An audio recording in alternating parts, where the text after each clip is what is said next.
Di tengah hutan, ada peron yang tak kenal jam. Kereta tak menunggu, waktu pun tak berjalan.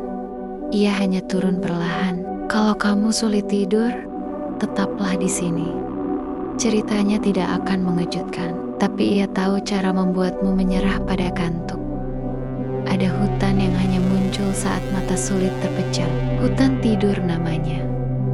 Di sana, lentera tak menerangi jalan pulang, tapi jalan menuju kantuk.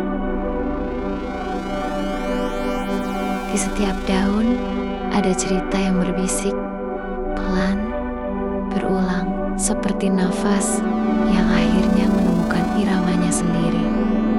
Seorang penjaga lentera berjalan sendirian. Tugasnya bukan mengusir gelap, tapi menuntun pikiran yang berisik, agar satu persatu padam, seperti api yang mengecil karena angin malam. Lentera menyala tanpa tangan. Ia tidak memanggil, ia hanya menyediakan tempat menatap. Sampai menatap pun terasa berat. Jika kamu tertidur sebelum cahaya memudar, itu artinya ia sudah selesai bekerja. Langkahnya tidak tergesa, tidak lambat, tepat di tengah. Tempat kantuk merasa diundang, bukan dipaksa. Dan ketika lentera itu ditancapkan ke tanah, cahaya hangatnya naik ke udara, memudar perlahan, bukan hilang, hanya turun nadanya. Sampai akhirnya, yang tersisa hanya rasa hangat di kelopak mata. Stasiun tua di dalam hutan yang tidak tercatat di peta manapun. Bukan karena disembunyikan, tapi karena ia hanya terlihat ketika orang-orang terlalu lama terjaga. Di jam di mana malam hampir kehabisan suaranya. Papan namanya terbuat dari besi tua, berkarat, hurufnya hilang dimakan waktu. Relnya dingin, sedikit basah oleh embun yang turun tanpa suara. Relnya bukan menuju kota, relnya menuju kedalaman hutan yang lebih sunyi lagi. Gelap dan banyak sekali pepohonan. Lampu stasiun berkedip sangat pelan. Warnanya jingga redup, bukan tajam, bukan silau, bukan juga seperti lampu listrik.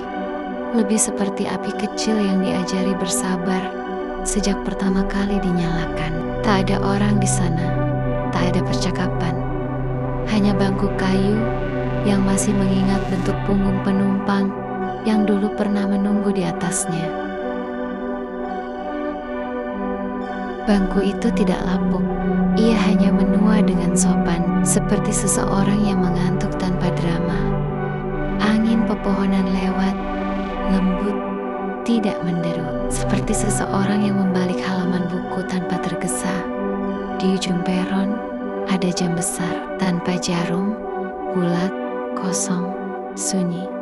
Tapi setiap menit, ia mengeluarkan bunyi kecil, klik, yang hampir tak terdengar suara kliknya.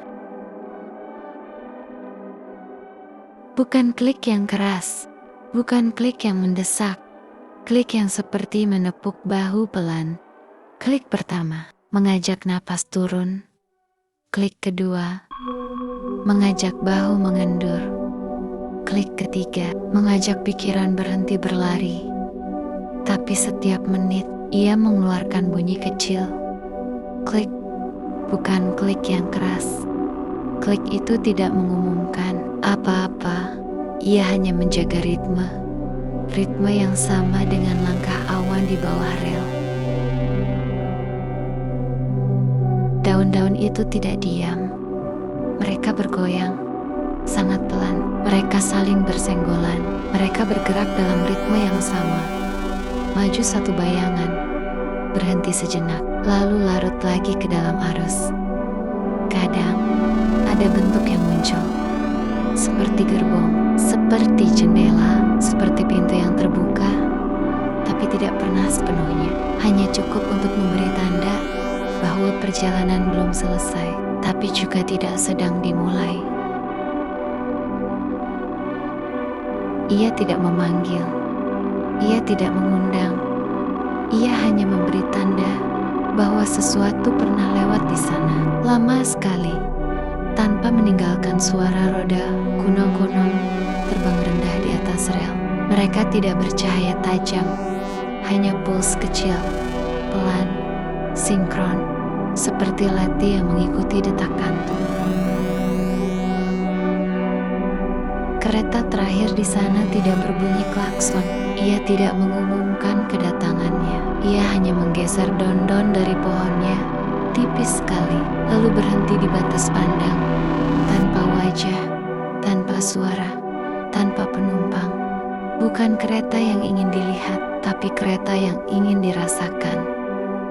Kereta itu tidak ingin dilihat. Kereta itu ingin dirasakan.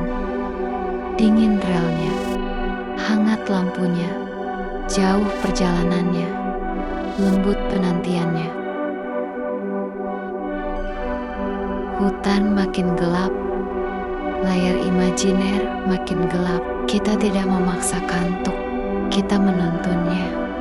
Dan setiap kali jam tanpa jarum itu berbunyi, klik, kereta di dalam hutan juga menjawabnya dengan gerak yang sama. Klik, maju, klik, berhenti, klik, memudar. Stasiun itu tidak meminta siapapun naik, ia hanya menyediakan tempat menunggu. Sampai menunggu pun terasa melelahkan, dan mata akhirnya merasa berat, bukan karena menyerah, tapi karena dipersilakan. Ia berhenti bukan karena mogok, ia berhenti bukan karena ragu, ia berhenti karena tahu, menunggu saja sudah cukup melelahkan bagi pikiran yang sulit tidur. Di atas rel, kunang-kunang terbang rendah. Mereka tidak berkelip cepat. Mereka puls kecil, sinkron, pelan, seperti LED yang mengikuti detak jantung. Mereka berkedip dalam tempo yang sama dengan klik jam tanpa jarum. Kunang menyala, kunang meredup. Awan maju satu bayangan, awan berhenti. Semuanya memudar, bukan hilang. Hanya turun nadanya. Stasiun itu tidak meminta siapapun naik. Ia hanya menyediakan tempat menunggu.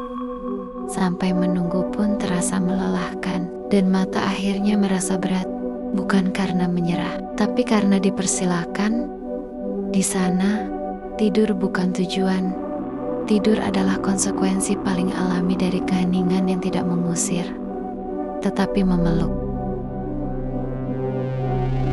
Pepohonan tetap bergerak, rel tetap dingin, lampu tetap sabar, dan kereta terakhir itu tetap berhenti di sana, di batas pandang, menjaga jarak yang aman antara sadar dan tertidur.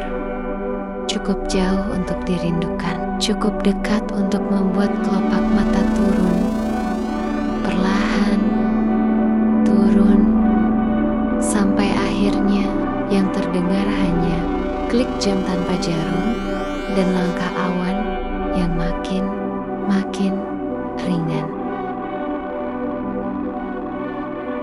Dan setiap klik jam tanpa jarum, kereta di dalam hutan juga menjawab dengan gerak yang sama. Jeda antar langkahnya seperti ayunan, bukan lagu Nina Bobo, lebih seperti peta menuju hening yang digambar di udara, tanpa tinta, tanpa suara, hanya arah, hanya rasa, hanya kantuk yang makin ringan, makin jauh, makin lembut.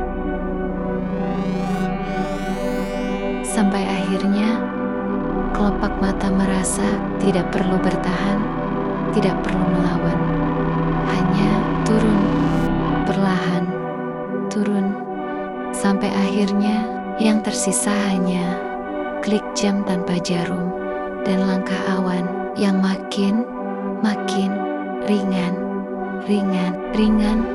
hingga tidak terasa lagi, dan tidur terjadi begitu saja. Kereta terakhir sudah berlalu, tapi peron tetap terjaga. Angin pohon tidak bicara, Ia hanya lewat di sela rel, membawa aroma tanah dingin dan lumut basah. Di dalam hutan daun bergerak sangat lambat, seperti seseorang yang menurunkan selimut pada dunia tanpa tergesa. Tidak ada yang harus kamu pikirkan lagi, tidak ada yang harus kamu pegang erat. Suara roda kereta yang jauh itu, biarkan ia menjadi hitungan mundur paling lembut yang pernah kamu dengar. Tarik napas pelan dan lepaskan lebih pelan. Kalau matamu mulai berat, itu wajar. Kalau pikiranmu mulai kabur, itu juga wajar. Di stasiun ini, terjaga atau tertidur soma-soma diterima. Sampai akhirnya, tubuhmu sendiri memilih pulang ke tidur. Selamat malam, semoga kamu tiba di mimpi sebelum keretanya kembali.